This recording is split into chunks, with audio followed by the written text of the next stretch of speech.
बात है महाभारत काल की। हुआ यूं कि भगवान श्री कृष्ण अर्जुन सहित कुरुक्षेत्र का अवलोकन करने गए हुए थे। चूंकि युद्ध अभी निकट था तो रणभूमि की प्रस्तुति समय से पूर्व करना अनिवार्य हो चुका था।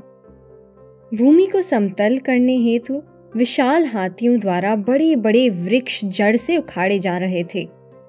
ऐसे ही एक वृक्ष की शाखा पर एक नन्ही गौरैया अपने छोटे छोटे शिशुओं के साथ रहती थी। अचानक गौरैया को मानो ऐसे प्रतीत होता है कि जैसे भूकंप आ रहा हो। एक उन्मादी गज के प्रहार से वह वृक्ष जिसमें गौरैया का घोंसला था घोर गर्जना के साथ भूमि पर आ गिरता है और उसी के साथ साथ गौरैया का घोंसला भी। ईश्वर की असीम कृपा देखिए, न तो गौरैया और न ही उसके किसी शिशु को कोई हानि पहुंचती है। अपने घर के उजड़ जाने से व्याकुल गौरैया अपने बच्चों की चिंता से और भी व्याकुल हो उठती है।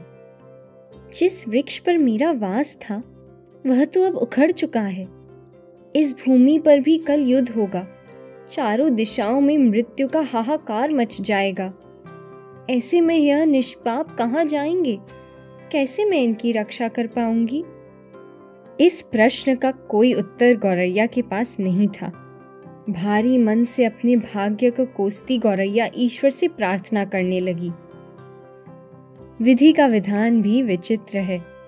यह सब कुछ तभी हो रहा था जब वहां पार्थ सारथी भगवान श्री कृष्ण स्वयं अर्जुन सहित उपस्थित थे।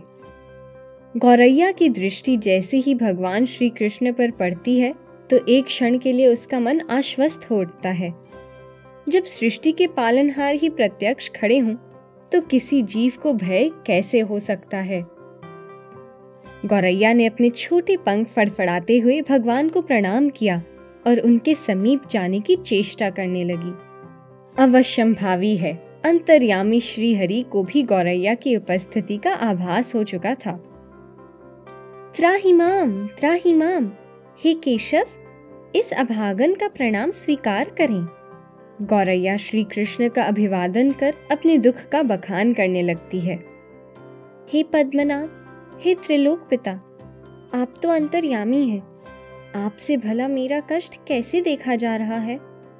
मेरे निष्पाप शिशुओं का कोई दोष नहीं, परंतु आने वाले सूर्य के साथ ही इनकी मृत्यु निश्चित है। हे पालनहार, कल इस भूमि पर महाभारत का महासंग्राम होगा। कई शूरवीर हताहत होंगे, परंतु इन सब के बीच मेरे शिशु, जिन्होंने अभी तक जीवन की मधुरता का स्वाद नहीं चखा, वह समाप्त हो जाएंगे। जिन पंखों ने अभी तक आकाश की शोभा नहीं देखी, वह पंख कुचल दिए जाएंगे। मैं विवश हूँ, भगवान श्री कृष्ण ने संक्षिप्त में गौरैया को उत्तर दिया। परंतु आप तीनों लोकों के स्वामी हैं, सकल जीवन का आधार है। आप विवश नहीं हो सकते भगवान। गौरैया ने पुनः अपने बच्चों की जीवन रक्षा करने की विनती करते हुए कहा। हे गौरैया, मैं विधि के द्वारा निर्धारित विधान के बीच में नहीं आ सकता। यह महाभारत भी विधि निर्देशित है। प्राणी का जन्म, मृत्यु तथा जीवन का सकल घटनाक्रम काल चक्र के अनुरूप संपादित होता है। हे देवी, मुझे तुम्हारी पीड़ा का ज्ञात है, परंतु मैं तुम्हारी सहायता करने में असमर्थ हूँ। यदि तुम्हारे शावकों का मृत्यु काल पूर्व निर्धारित है तो मैं भी विवश हूँ। काल के चक्र से कोई मुक्त नहीं, यहाँ तक कि मैं स्वयं भी नहीं। प्रभु श्रीहरि यह कहकर गौरैया को जन्म, मृत्यु व सुख दुख की वास्तविकता का आभास कराने की कोशिश करने लगे। गौरैया भी कहाँ मानने वाली थी। मातृत्व के जाल से बंधी गौरैया ने श्री कृष्ण से कहा कि वह इन सब ज्ञान वाली बातों से प्रभावित नहीं हो सकती। एक माँ के हृदय को समग्र वेदों का ज्ञान समाहित होकर भी उसके बच्चों की मृत्यु के लिए समझा नहीं सकते।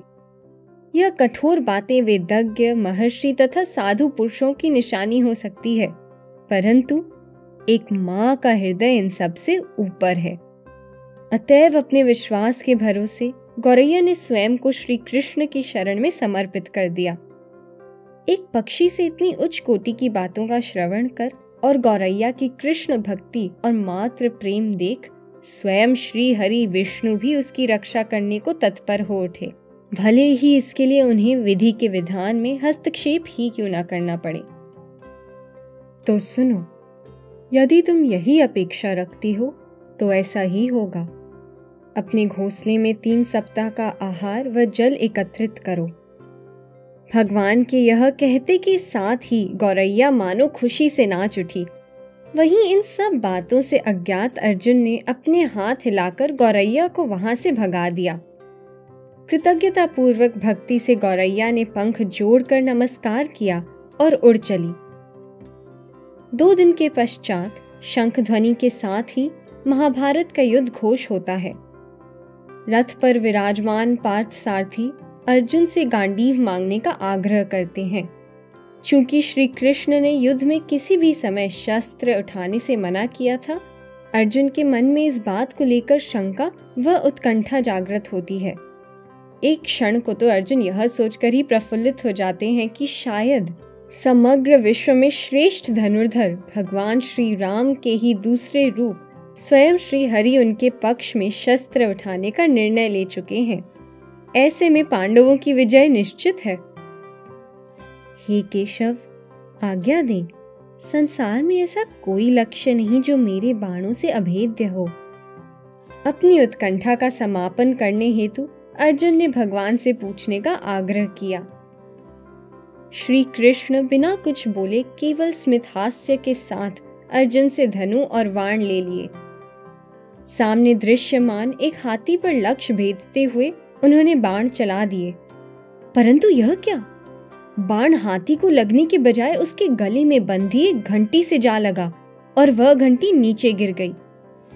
सर्वश्रेष्ठ धनुर्धर से इस तरह की चूक की आशंका व्यर्थ थी, परंतु अर्जुन अपनी हंसी नहीं रोक पाए और केशव से स्वयं की सहायता लेने का आग्रह करने लगे। फिर से केवल एक स्मितहास्य के साथ ही कृष्ण ने अर्जुन को उनका गांडीव वापस कर दिया। लेकिन अर्जुन के मन में अब प्रश्नों का अंबार लग चुका था। केशव के इस रहस्यमयी आचरण का अभिप्राय जानने हेतु अर्जुन का मन व्याकुल था। हे पार्थ, यह वही गज है जिसने कुछ दिन पहले उस गौरैया का घोंसला तोड़ा था। कृष्ण उत्तर देते हैं, कौन सी गौरैया? और वैसे भी यह गज अक्षत है, केवल इसके गले की घंटी को ही आपके बाणों ने लक्ष्य भेद किया है। अपने प्रश्न का संतोषजनक उत्तर न पाना अर्जुन को और विचलित कर रहा था, परंतु कृष्ण को मौन व निरुत्तर देख आगे इस विषय में संवाद करने की आवश्यकता नहीं थी। तत्पश्चात महाभारत का युद्ध प्रारंभ होता है। समस्त कौरव कुल के नाश के साथ पांडवों की विजय होती है। 18 दिन तक चलने वाले इस महासमर में कई शूरवीर योद्धा, चक्रवर्ती, रथी व महारथी काल के कराल की भेंट चढ़ते हैं। छिन्न हस्त छिन्न मस्तक, लहूलुहान शरीरों के बीच धर्म क्षेत्र कुरुक्षेत्र की भूमि रक्त रंजित हो उठती है। मानव के साथ ही एकाकार हाथी और घोड़ों के निर्जीव शव भी मृत्यु के पश्चात की यात्रा के लिए मानो स्वयं को तैयार कर रहे थे।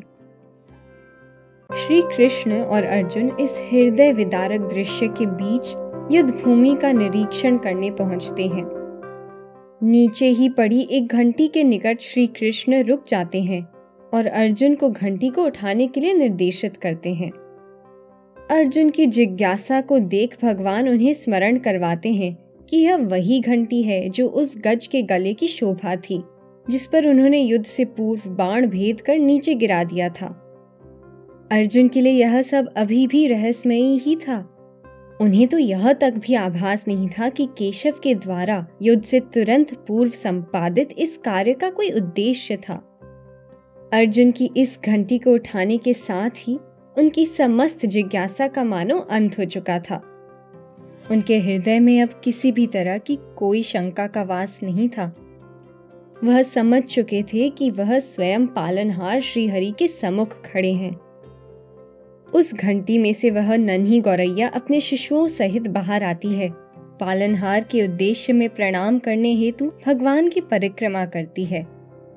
अपने समक्ष इस अद्भुत दृश्य को देख अर्जुन समझ जाते हैं कि देव दुर्लभ श्री हरि कृष्ण को अपने इतने निकट पाकर वह भी कुछ पल के लिए उन्हें सामान्य मनुष्य समझ बैठे थे। प्रभु की लीला अपरंपार है।